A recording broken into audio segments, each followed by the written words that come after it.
नमस्ते साथियों, आज की इस वीडियो में हम डिस्कस करने वाले हैं हाउस रेंट अलाउंस की, आवास भत्ता की।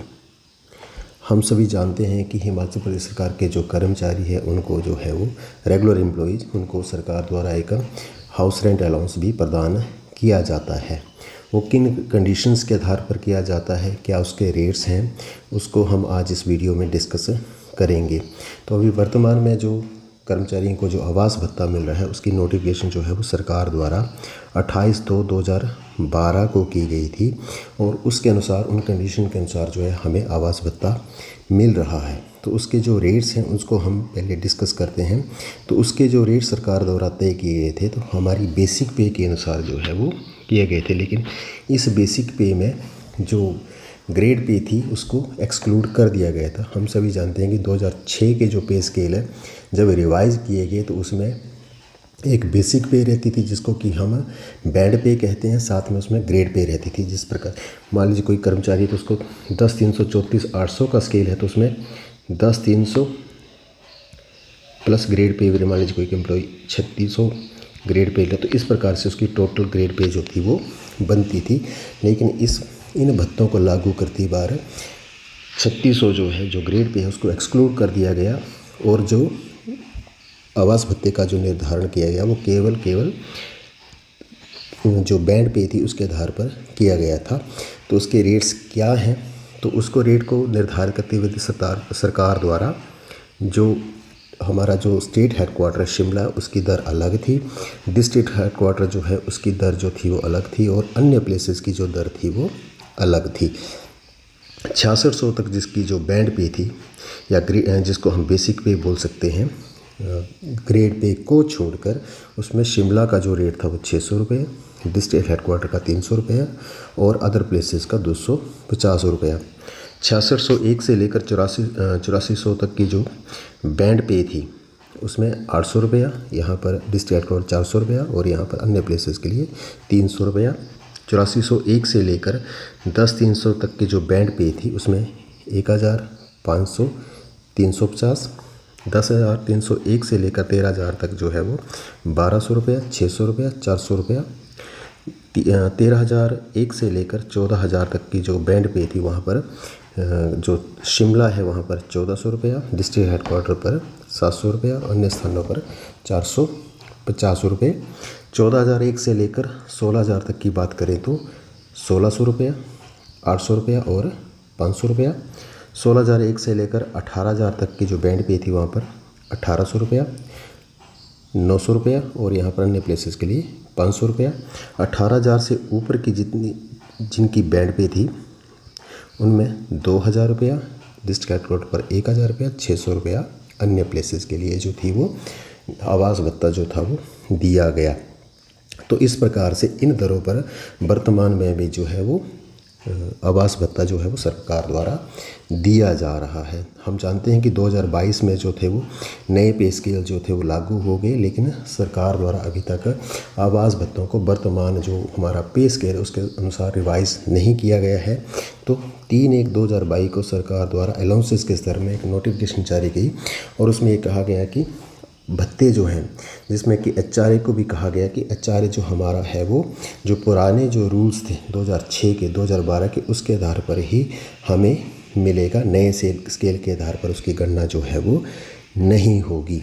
अब इसकी कंडीशंस क्या रहेंगी आवास भत्ता को पाने की, उसको हम एक बार डिस्कस करते हैं। तो इस नोटिफिकेशन के साथ जो है एक सर्टिफिकेट जो एक प्रोफार्मा जो है सरकार द्वारा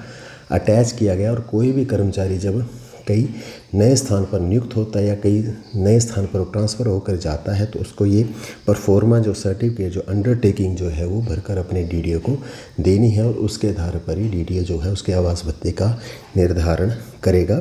तो वो कंडीशंस क्या हैं, तो पहली कंडीशंस की उसको ये अंडरटेक करना है कि I certified that I have not been provided with government accommodation. इस तरह की कंडीशन है। अगर किसी कर्मी को किसी स्थान पर सरकार द्वारा सरकारी आवास उपलब्ध करवाया गया है तो उसको एचआरए नहीं मिलेगा, अर्थात उसको एचआरए तभी मिल पाएगा जब उसकी जो है वहाँ पर गवर्नमेंट एकोमोडेशन उसको प्रदान नहीं की गई है। दूसरा, उसको ये सर्टिफाई करना पड़ेगा कि मैं अपनी पे में से कुछ एक्सपेंडिचर जो है वो रेंट देने पर व्यय कर रहा हूँ, या मैं कोई प्रॉपर्टी टैक्स दे रहा हूँ, या अपने हाउस की मेंटेनेंस के लिए कुछ खर्चा जो है वो कर रहा हूँ। तीसरी जो उसमें कंडीशन है उसमें यह है कि उसको ये सर्टिफाई करना पड़ेगा कि I am not sharing accommodation allotted to my parents, children, wife, husband. अर्थात उसके परिवार के किसी भी सदस्य को, पेरेंट्स भी उसमें शामिल हैं, बच्चे हैं, वाइफ है या वाइफ के मामले में हस्बैंड है, तो उस मामले में अगर उसको वहाँ पर कोई अकोमोडेशन अलॉट की गई है रेंट फ्री और वो भी उसमें रह रहा है, तो उस स्थिति में भी उसको जो है वो आवास भत्ता नहीं मिलेगा। तीसरा, उसको ये सर्टिफाई करना पड़ेगा कि मैं जिस स्थान पर रह रहा हूँ वहाँ पर मेरे स्पाउस को, वाइफ या हस्बैंड जो भी है, उस मामले में वहाँ पर उसको जो है वो स्टेट गवर्नमेंट, सेंट्रल गवर्नमेंट, कोई भी ऑटोनोमस बॉडी, बोर्ड है, पब्लिक सेक्टर है, उसके द्वारा जो है वो अकोमोडेशन प्रदान नहीं की गई है, तो उस स्थिति में उसको आवास भत्ता मिलेगा। अगर किसी भी परिवार के सदस्य को, वाइफ हस्बैंड को जो है वो वहाँ पर अकोमोडेशन प्रदान की गई है, वो भी उसमें रह रहा है, तो उस स्थिति में उस एम्प्लॉय को जो है वो आवास भत्ता नहीं मिलेगा। उसको पांचवी जो उसमें कंडीशन है कि I also certified that my wife, husband, any other member of the family being in service of state government, central and autonomous body,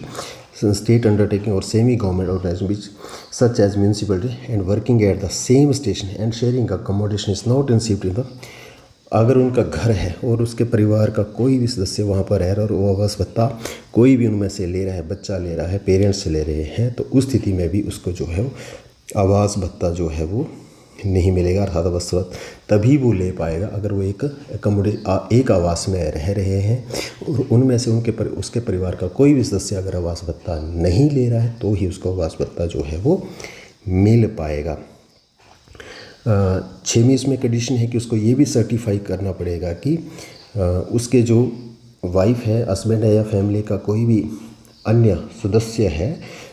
और वो स्टेट गवर्नमेंट, सेंट्रल गवर्नमेंट या किसी भी पब्लिक बॉडी या सरकारी बॉडी में कार्यरत हैं और एक ही आवास में रह रहे हैं, सेम छत में के नीचे रह रहे हैं और आवास भत्ता नहीं ले रहे हैं,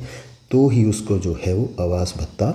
मिल पाएगा। अर्थात उसको आवास भत्ता प्राप्त करने के लिए ये कंडीशन आवश्यक है कि उसके परिवार का कोई सदस्य जो वहाँ पर रह रहे हैं, अपने आवास में रह रहे हैं और वो आवास भत्ता ना ले रहे हों। तो इस प्रकार की जो 6 कंडीशन उनको ये सर्टिफाई करके जो है वो अपनी डीडीओ को प्रदान करेगा, और अगर ये उन कंडीशंस को कर्मचारी जो फुलफ़िल करता है तो ही उसको जो है आवास भत्ता प्रदान किया जाएगा। तो इस प्रकार से आवास भत्ता प्राप्त करने के लिए 2016-12 का जो ये लेटर, उसके अनुसार उसको ये अंडरटेक करना पड़ेगा। अगर उसमें से कोई भी कंडीशन जो उसको वो फुलफ़िल नहीं करता है तो उस स्थिति में उसको जो है आवास भत्ता नहीं मिलेगा। तो इस प्रकार से डीडीओज़ की ये रिस्पॉन्सिबिलिटी बनती है कि कोई भी कर्मचारी उसके पास जब नियुक्त होता है या स्थानांतरित होके आता है तो एचआरए प्रदान करने से पहले वो इन अंडरटेकिंग को, जो इन सर्टिफिकेट जो है उससे जो है वो एम्प्लॉय से भरवा कर ले, और अगर वो इन कंडीशंस को पूरी करता है आवास भत्ता पाने के लिए तो ही उसको आवास भत्ता प्रदान करे। अन्यथा अगर वो किसी कंडीशन को फुलफ़िल नहीं करता है तो उस स्थिति में उसको जो है वो आवास भत्ता प्रदान नहीं किया जाएगा। तो इस प्रकार से ये सारी कंडीशन जो थी आवास भत्ता पाने के लिए, उनके रेट्स क्या है, उनको पाने के लिए हमने जो है वो इस वीडियो में डिस्कस किया। आशा है आपको ये जानकारी जो है वो लाभकारी लगी होगी। मेरा आपसे निवेदन है कि सरकार का कामकाज जो है वो अच्छा हो सके, उसमें पारदर्शिता आए, इस नाते इस वीडियो को जो है वो अधिक से अधिक कर्मियों से, अधिक से अधिक डीडीओ से, कंट्रोलिंग से, ऑफिस से शेयर करें। फिर भी आपकी इस विषय को लेकर जो है कोई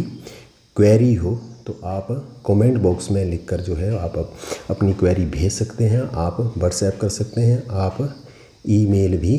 कर सकते हैं। मेरा आपसे अंत में निवेदन है कि बाकी अन्य टॉपिक्स और भी बड़े सारे विषयों के जो टॉपिक्स हैं उन पर कोई इन्फॉर्मेशन चाहिए तो आप जो है वो इस चैनल को सब्सक्राइब भी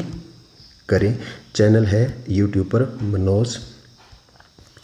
@मनोज 55 700 इस चैनल को आप सब्सक्राइब कर सकते हैं। इस चैनल पर आप विजिट कर सकते हैं और वहाँ पर अन्य टॉपिक्स की जानकारी भी ले सकते हैं। धन्यवाद।